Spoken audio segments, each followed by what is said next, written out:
Eu nunca imaginei que viveria uma cena dessas. O vento daquela noite cortava a pele, e eu só percebi o quanto quando vi meus pais parados do lado de fora do portão. Meu pai tentava esconder o tremor das mãos enfiando-as nos bolsos do casaco gasto, enquanto minha mãe mantinha os braços cruzados contra o peito, respirando curto, como quem tenta economizar o pouco de calor que ainda resta no corpo. O rosto deles estava pálido, os olhos marejados, não apenas pelo frio, mas pela vergonha silenciosa de estar ali, esperando. Eles não buzinavam, não ligavam, não chamavam ninguém. Apenas aguardavam, com aquela paciência cansada de quem passou a vida inteira colocando os outros à frente.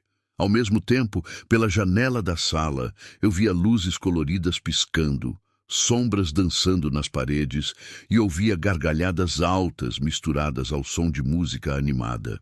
Meus sogros ocupavam minha casa como se fosse um salão de festas, brindando, conversando alto, sentados confortavelmente no sofá que meus pais ajudaram a comprar anos atrás.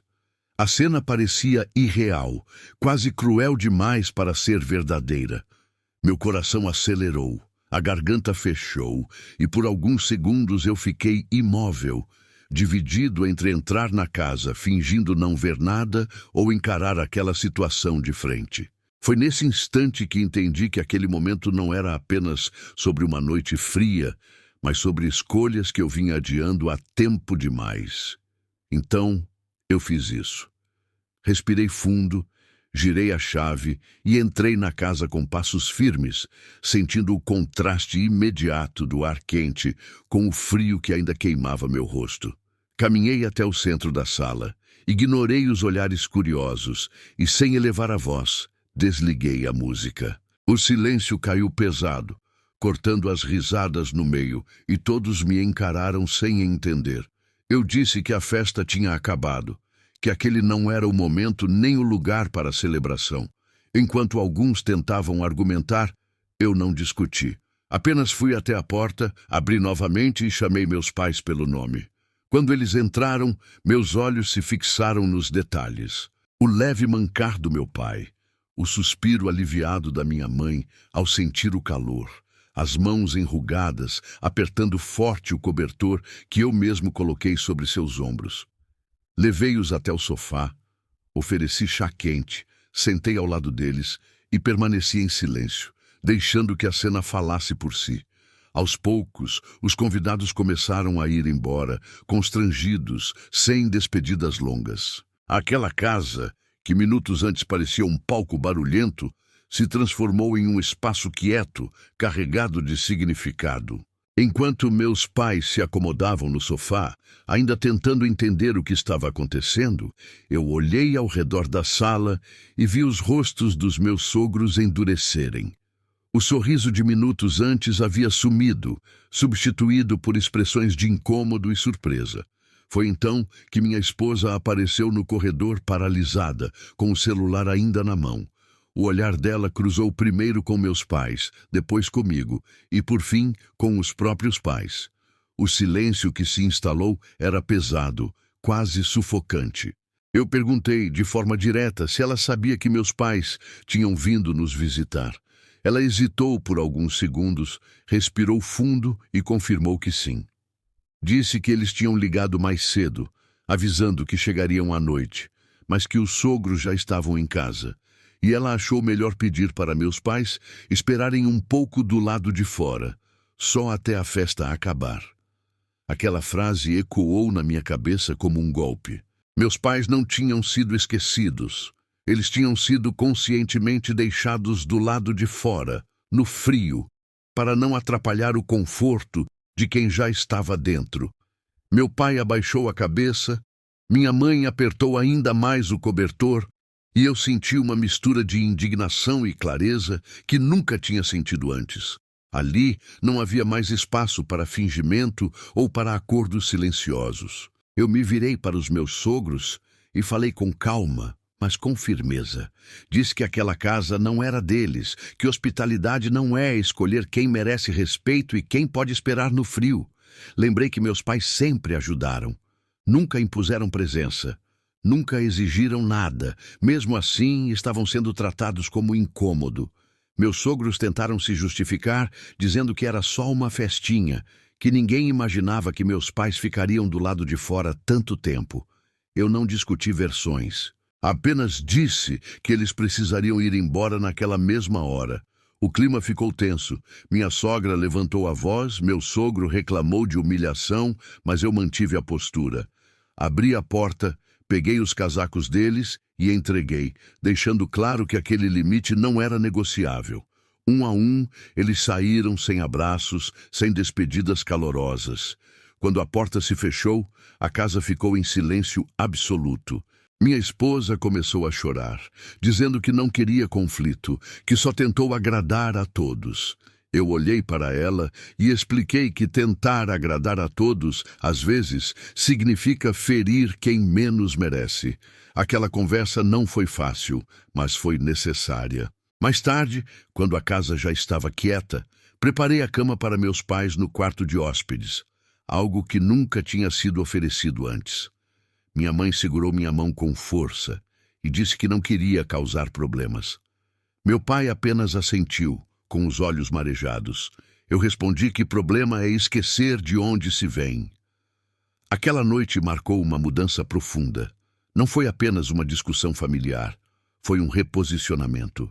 A conversa começou na manhã seguinte, quando a casa ainda estava silenciosa e o peso da noite anterior parecia impregnado nas paredes. Minha esposa sentou à mesa com os olhos inchados, segurando a xícara de café com as duas mãos, como se aquilo fosse a única coisa que a mantinha firme. Eu não levantei a voz em nenhum momento. Perguntei, olhando diretamente nos olhos dela, quando foi que meus pais deixaram de ser prioridade. Ela respirou fundo, demorou a responder e então confessou que sempre teve medo de desagradar os próprios pais, que desde o início do casamento sentia uma pressão constante para escolher lados e que naquela noite tomou a pior decisão possível tentando evitar conflito. Admitiu que sabia exatamente onde meus pais estavam, que o frio estava intenso e mesmo assim pediu que eles esperassem.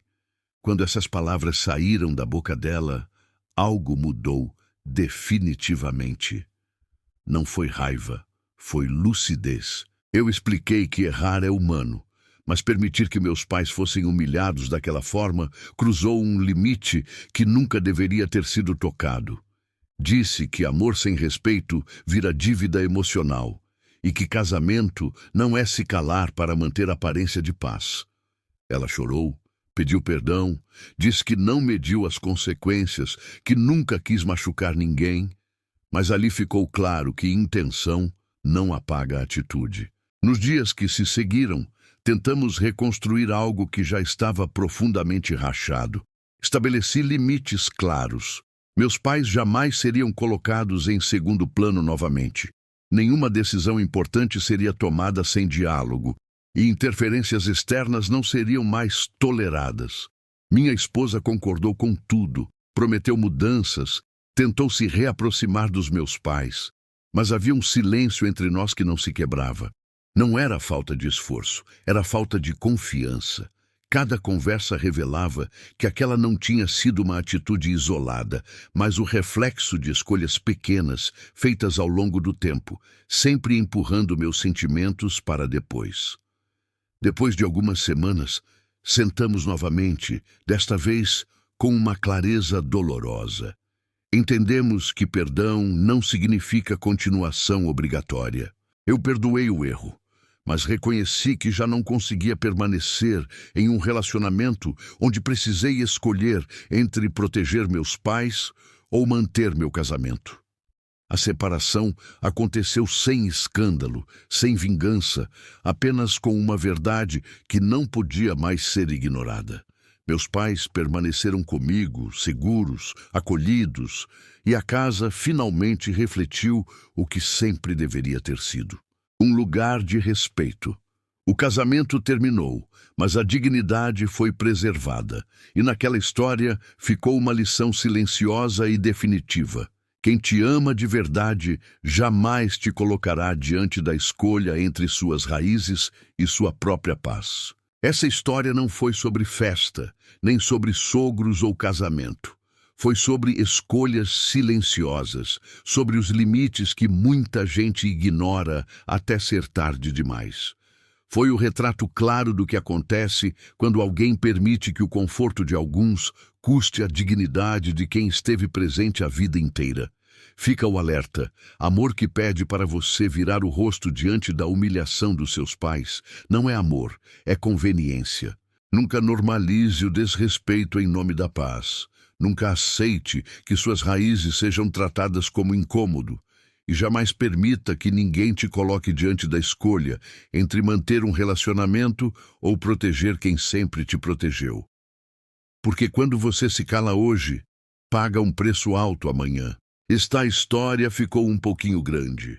Peço desculpa, mas é uma lição de respeito. Se inscreva e venha fazer parte da nossa família.